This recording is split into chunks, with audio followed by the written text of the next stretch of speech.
Morning from Reykjavik. So I'm gonna have a short walk with you here in the Botanical Garden of Reykjavik. See how it looks in the springtime. I'm just here out on my morning walk. It's about 10 a.m. 10 in the morning in Reykjavik. It's pretty good weather. 7 degrees Celsius, that's 48 Fahrenheit for you strange temperature guys. So this is the Botanical Garden, founded here in 1961 and covers what, 3,500 plants and yeah, we're just gonna see how it looks in the springtime and chat about the weather and news more. When I dropped off my boys here at the kindergarten, I decided to have a little bit of a walk here and just breathe in some oxygen.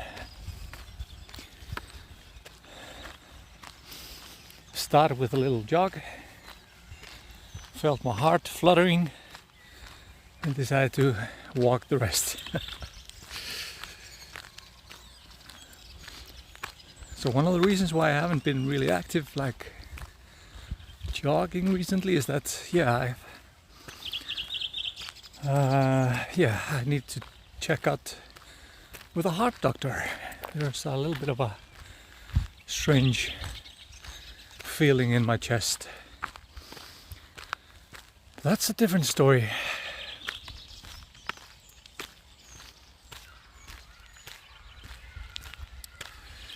Hi Anne, yeah, please join us for the Northern Lights.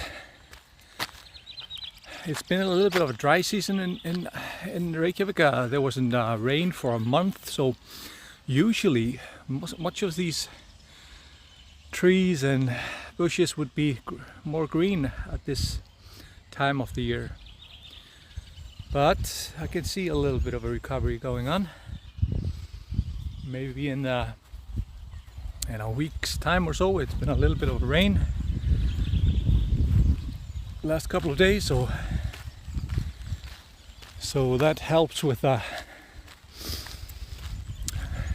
vegetation, of course.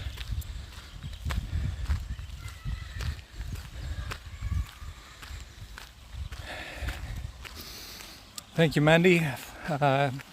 Yeah, it's probably I have a family history. My father got a heart attack at age 35, so yeah, I have a family history of a little bit of a heart problem. So yeah, I'm gonna check what's what, and hopefully they will just simply help me be able to jog and go up a volcano again, because that's one of the reasons why I haven't been really active in going again to the volcano, because at the third time I felt it was much difficult than the other two, and it was kind of a warning sign for me. Yes, Andy, that's very young.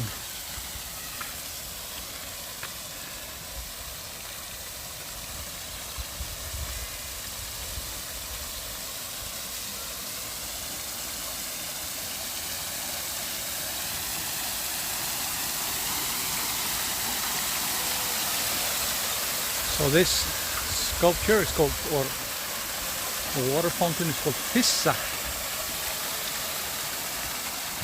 or flowing, and by an artist called Ruri.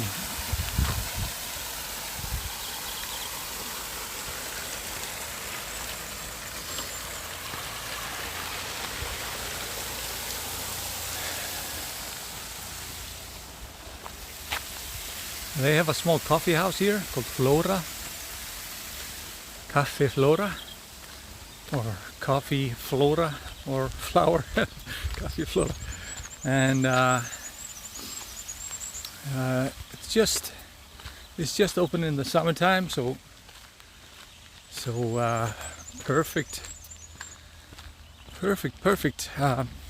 thing to visit if you're visiting us in the summertime.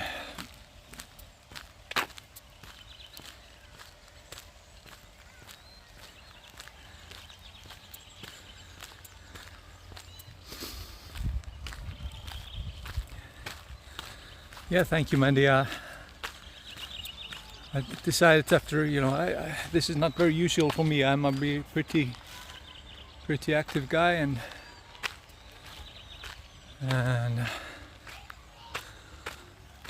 only 47, so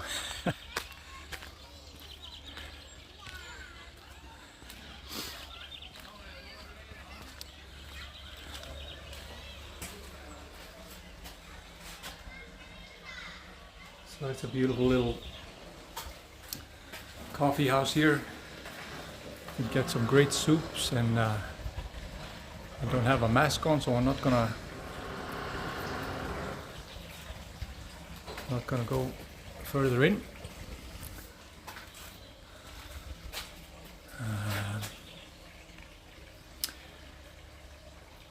No, Mandy, it's not only native. It's also foreign.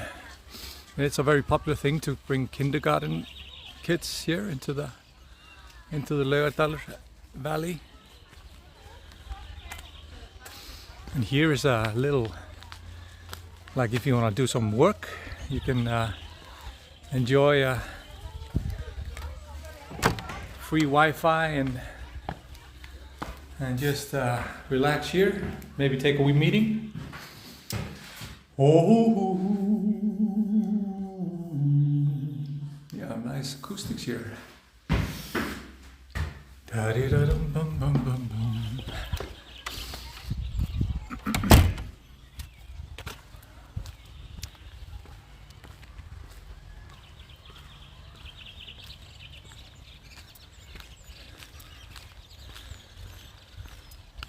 Yeah, so a little bit about the news. So yesterday we got the information that one of the competitors of the Icelandic Eurovision.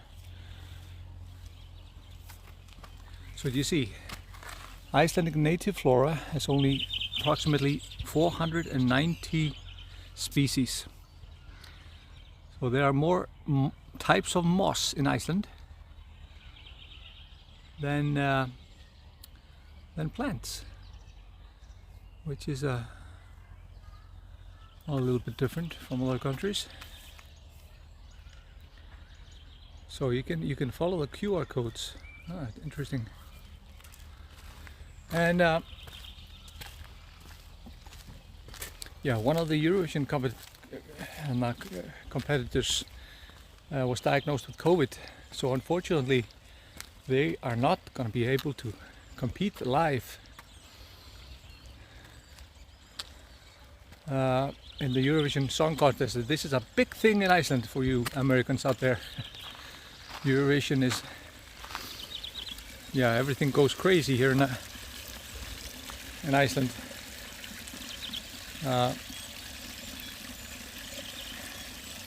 Around Eurovision.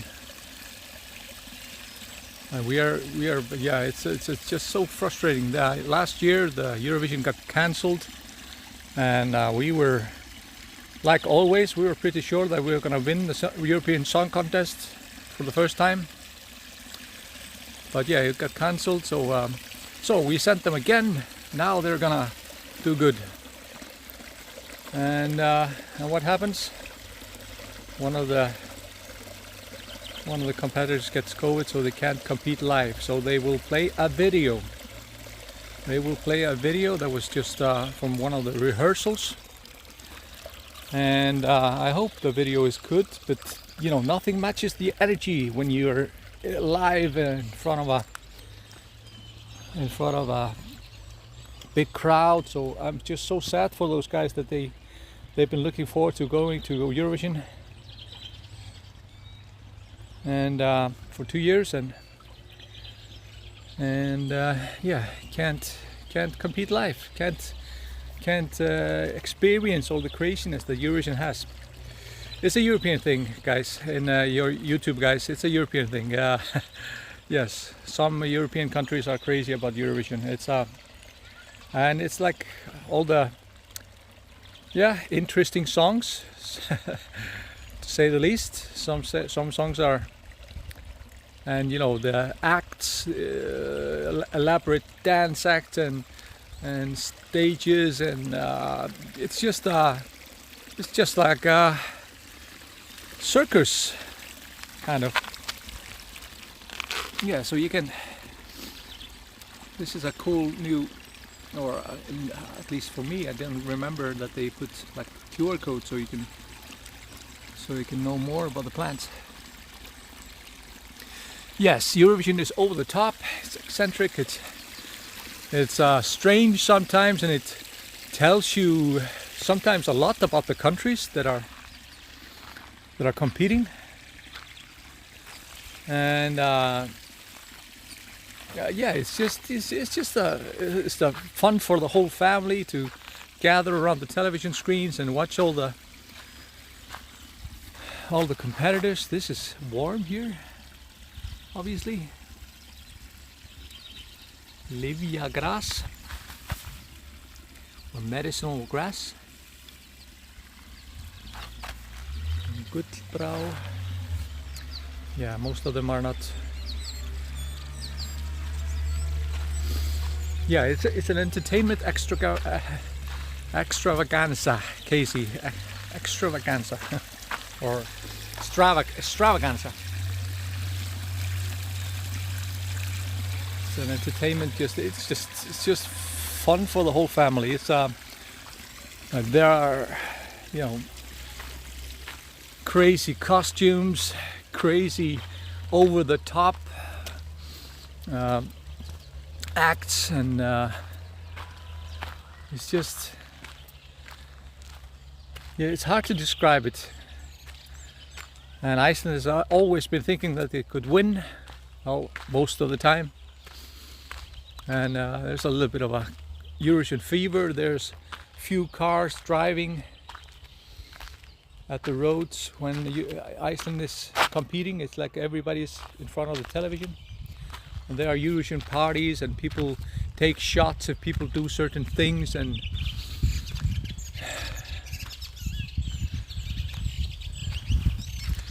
I really recommend the Eurovision movie, Eurovision Song Contest movie on Netflix. It gives you a pretty good idea of what this competition is all about. Over the top Russians, and there's a little bit of a feud between East Europe and West Europe, because we feel like these East Europeans are always voting for each other, and then we do completely the same here in the Nordics. We vote for Denmark and Norway, and it's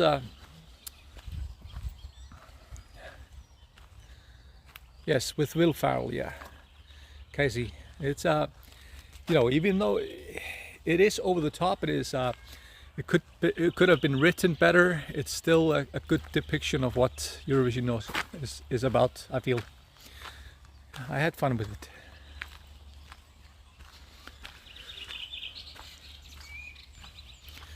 So just imagine The Voice on steroids.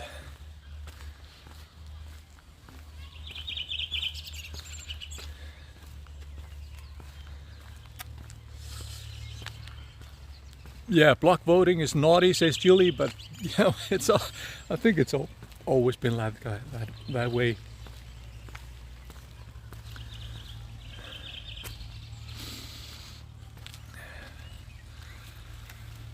So we are here, and like I said, Cafe Flora, and there are various trees here also, of course, planted.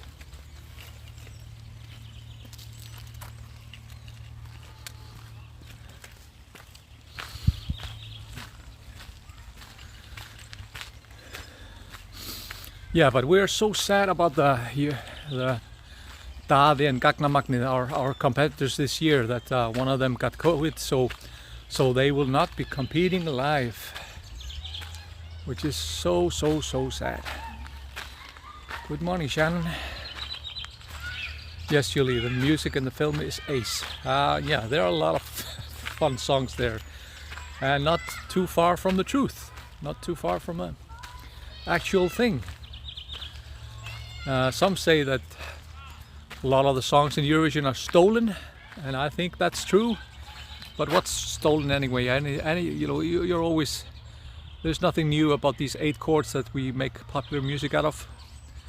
So this year's, so we have the family, the Reykjavik Zoo and the family garden here just over the fence. Hi Julie, I'm hoping to do the Eurovision stream, yes, on Saturday. I'm hoping to do a Eurovision stream at 3 o'clock at Saturday, but nobody of my guides wants to work on Eurovision night. So I have there's a little bit of a nice dilemma that there's a booking for a food tour for 4 people at 5 o'clock. 5 o'clock, no, 4 o'clock. So so maybe I'll have to do a food tour. And you know, I have to do a food tour. I enjoy doing it, but Eurovision night, it's I should have of course thought about that beforehand and just closed down the availability so nobody would book on Eurovision night, but I didn't think that people would be traveling so soon, but they are. I can see daily bookings now to our tours, food tours and city walks and folklore and beer tours, and so this summer is not gonna be all too shabby, or not. I thought it would be much worse if you think business-wise, that or travel-wise in Iceland. But I can see a lot of people are actually just stopped looking and started booking. So these are all kinds of onions.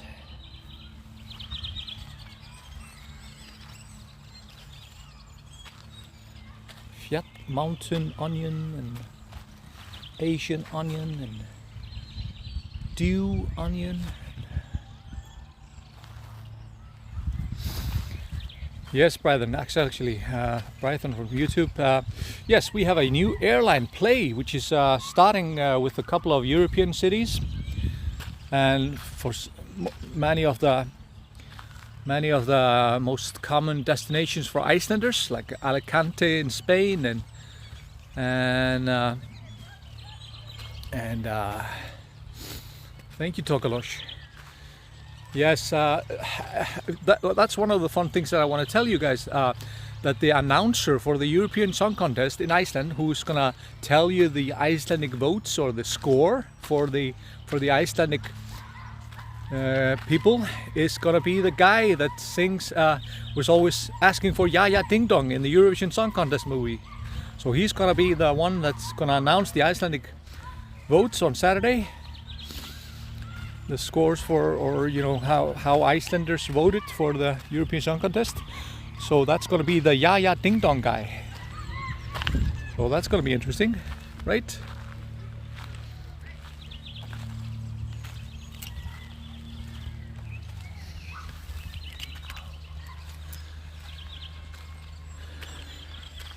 Hi Isla from Devon.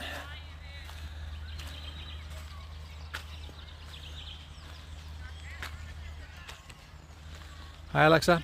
The Roop. What's that's what country is that? I'm sorry, I'm not. I can't see. It's such a small flag.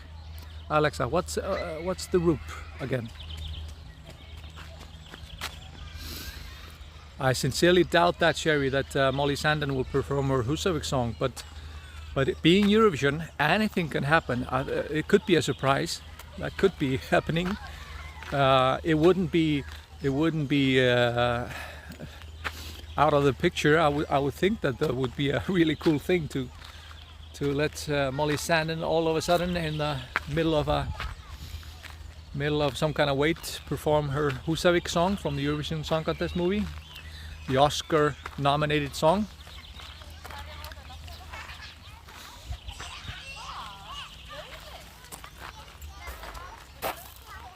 But oh, didn't know that. This is from my kindergarten, my boys' kindergarten. So I don't. This is from another group, not my boys, but maybe they will be out and about today. Probably, it's such a good weather.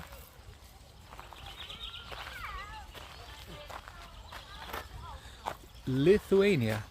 So that was the person, the woman in with the green, so like an elfish woman, like it was a intense song, right, Alexa? And very, very nationalistic, or you know, if I remember it correctly.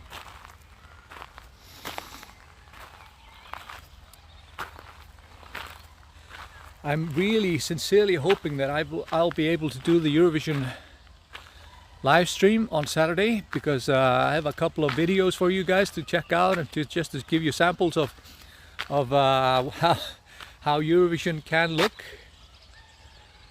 Some of the best acts from around from the history of the song contest.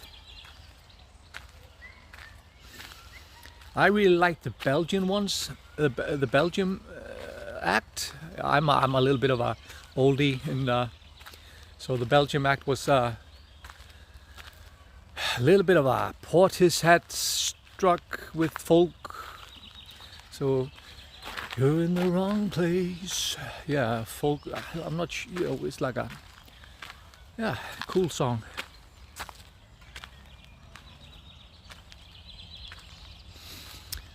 Please drop more links, Alexa, of the songs that you liked. I think people would love to see some of the, especially for the Americans, maybe, which are not as used to seeing Eurovision. Here are some medicinal herbs, and they tell you what they do, these herbs. So these sprouts here that are not, it's called Jóhannesarjurt, or the flower of Johannes, and it's supposed to be soothing, strengthening for the so good against if you have like if you're thunglind, if you have dark thoughts. Sometimes I struggle with translating. Good for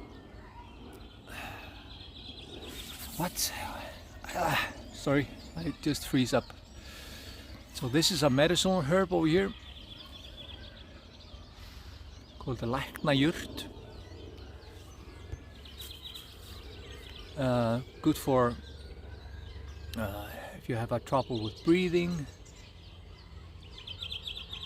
Yeah, the Roots discotheque. Yes, of course. Yeah, that was an interesting song. I like that, Alexa. The Roots from Lithuania. Was it Lithuania? Yeah, the discotheque. Yeah, that was interesting. Like how they put it together. The song. The Depression, of course. Depression. What a silly guy. Of course, depression. I've sometimes battled with that. Sometimes in the dark of winter, it's hard in January and February in Iceland. So yeah, we have rhubarb.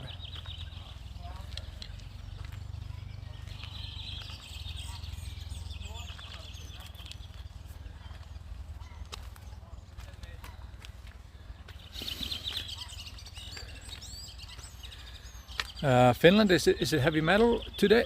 This year? I haven't heard it. It was not in the first. Is it on tonight? Yeah, probably it's on tonight. Me and Hilda is actually going for a little bit of a breather out on the countryside. And I promised Hilda I would not be active doing some videos. I've been going a little bit overboard. So here they say medicinal herbs. So these are all kinds of medicinal herbs here. Camel, soothing, and völvuauga, the eye of the seer, which is belladonna, which is basically poisonous, but still used for eye drops and more.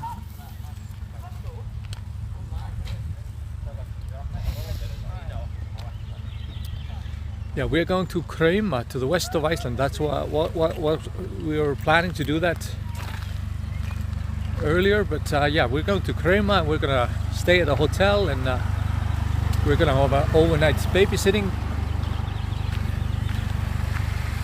So it's gonna be a good and relaxing day, hopefully. And of course, hopefully watching Eurovision tonight.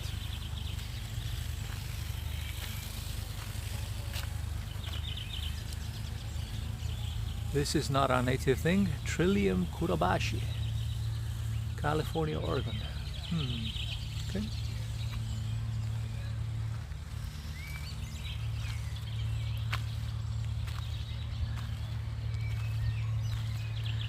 So check out the links that Alexa is posting. There are a couple of songs there that she liked, maybe that you'll like too. And all of these songs made it to the finals. So there are two days or two semi-finals where I think 16 songs are competing each night, and 10 from each night continue to the finals. So if I remember it correctly, so it's 20 songs that reach the finals from the semi-finals, and then there are 5 or 6 countries that are automatically will always go to the finals. They are the biggest contributors to Eurovision. And then of course the winner from the last Eurovision Song Contest, which is Holland. So I think it's Britain, Germany, Spain, Italy and France that are the ones that go straight to the finals. Whoa, Julie, 400 pounds? I guess you can bet on anything. I'm more of a poker player. I like to read people.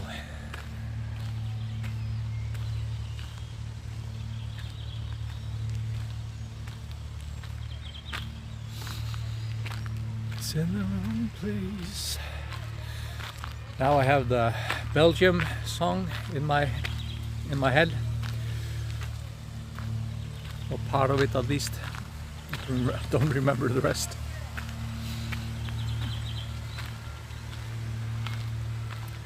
So Julia, are you always betting? Are you always like studying all the entries and what's happening, and then you bet on every time? I think it's fun to make a little bit of a more effort into it, and then of course maybe a little bit of makes the competition a little bit more juicy.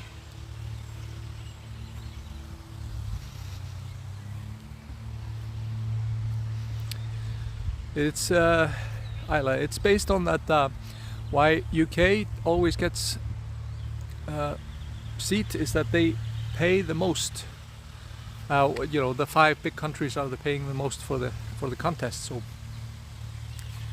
So this is an artwork called Without Title by Helgi Gíslason.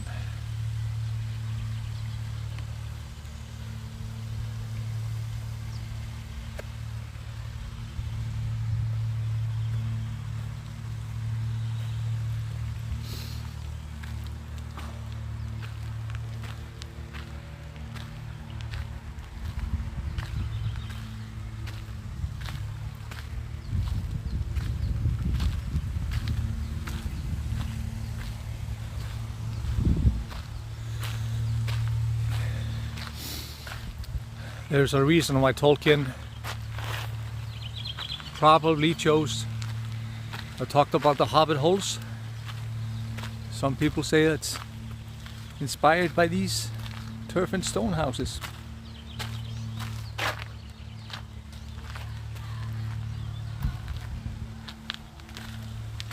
Don't understand. Are you? I see the internet connection is a little bit unstable. I'm here in the middle of a park, so I'm not sure why it is.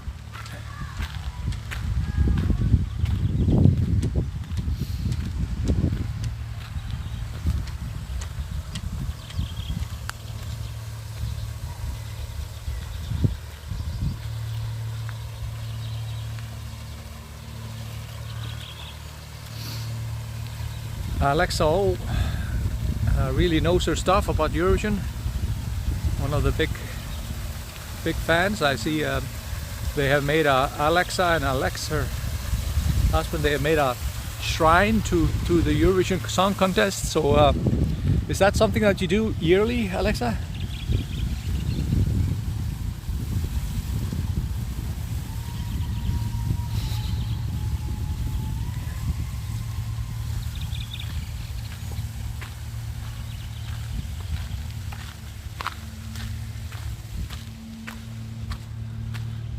I'm in the wrong place.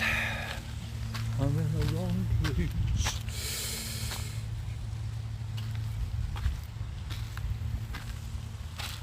I really like Portishead. Have you listened to that band? Sure you have. Some of you at least. I would like to do music like that someday. I've done a couple of songs, but nothing released.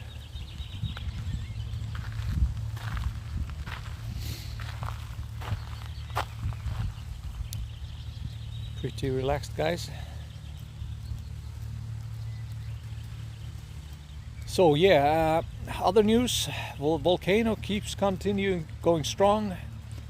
About 11 meters cubic meters per second, the lava flow, and now it's filling up some of the valleys that they've been flowing into. So there's a real possibility that it will flow towards the south and go into towards the sea to the south, so to the South Coast Road, and there's some infrastructure there like electricity and fiber optics and stuff. So they built a couple of protective walls trying to prevent the lava flow to go to the south. Yes, those are native, but they are migrants, tech man. These geese here, grey geese. Grey geese.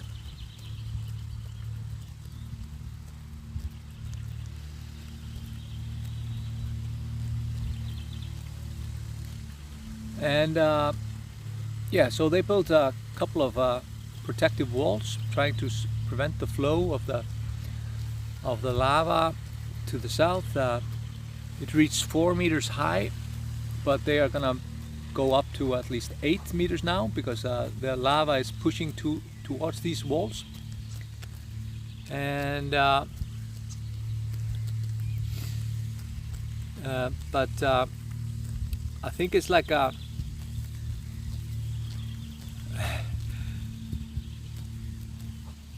so there's some kind of a fable that there were 10.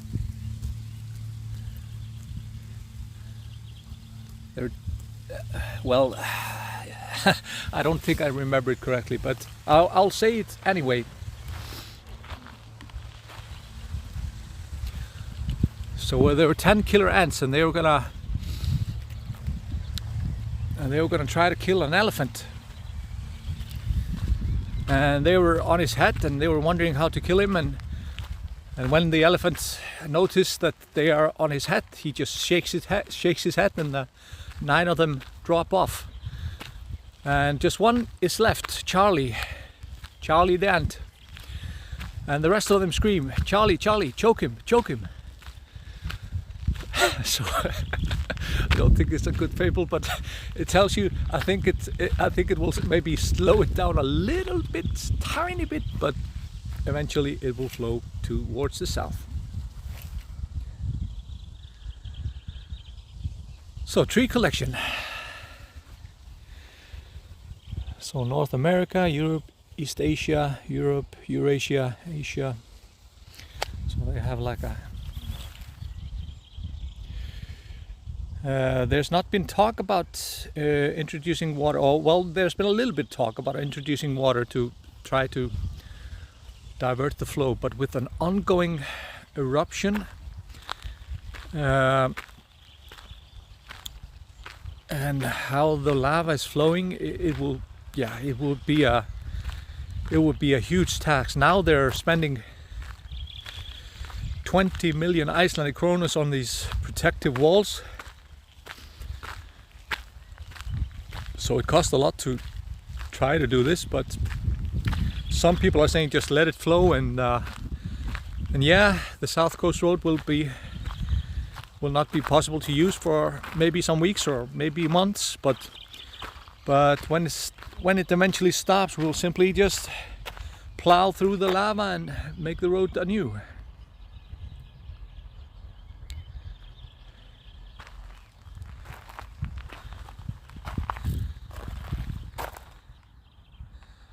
Did anybody get this fable that I tried to tell with such a good success?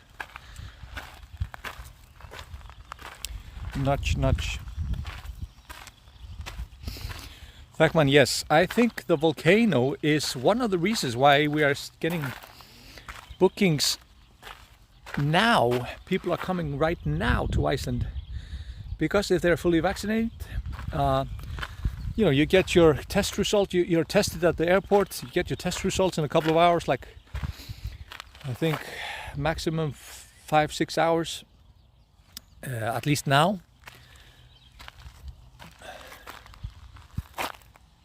And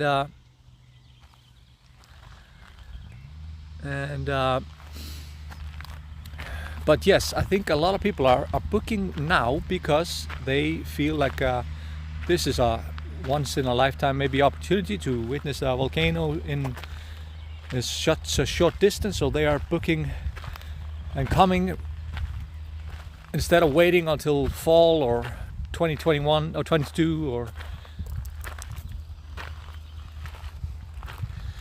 I'm hoping, Sherry, that I will go to the volcano soon, but I'm waiting for I did a little bit of a testing for my heart yesterday because I felt like my third visit, and when I've been running now, I felt like a little bit of an unease in my chest. So that's the reason why, one of the reasons, there's been my boy's been sick, and we went out to the cottage, and there's been several reasons why I haven't gone recently to the volcano. But one of the reasons is also that I felt a little bit, yeah, not excellent when I last went, and so I decided to check out my heart, and yeah, I'm kind of waiting. I don't want to have a heart attack up on a volcano.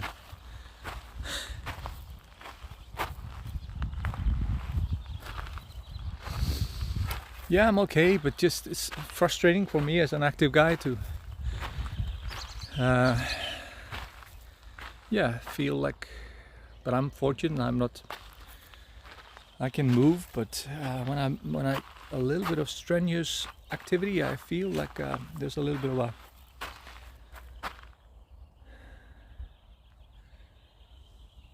yeah, uncomfortable in my chest.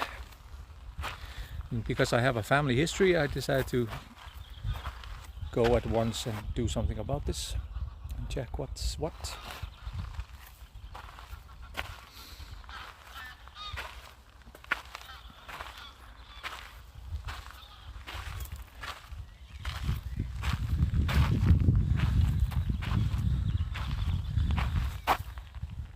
Töfratré, magic tree.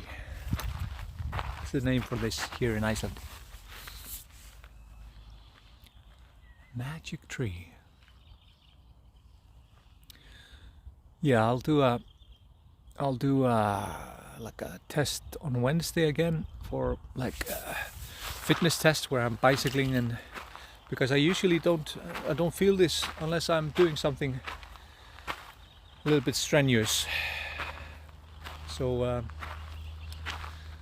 as my father got a heart attack at age 35, it's better to be safe than sorry.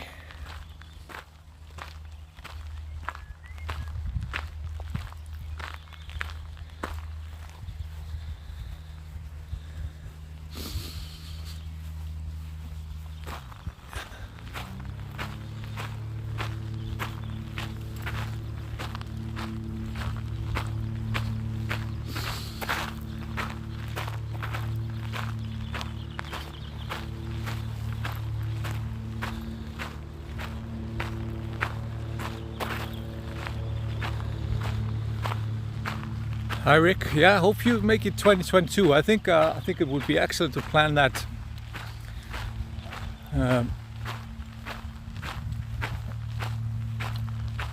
But yeah, I know a lot of people now just traveling now and being able to see Iceland without, well, basically a lot of people are just, I see photos of people that are just alone at some of the most popular places. So I think it's also a really nice, if people can make it, to go sooner rather than later, before I think Iceland is going to be a very popular destination next year in 2023. I think the recovery, some people are saying it will take 5 years to recover after all this, but I'm thinking that this is going to be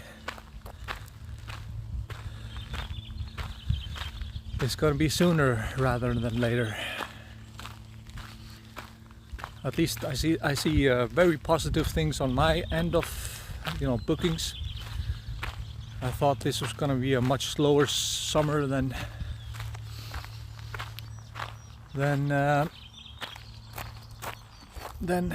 what it's looking like right now.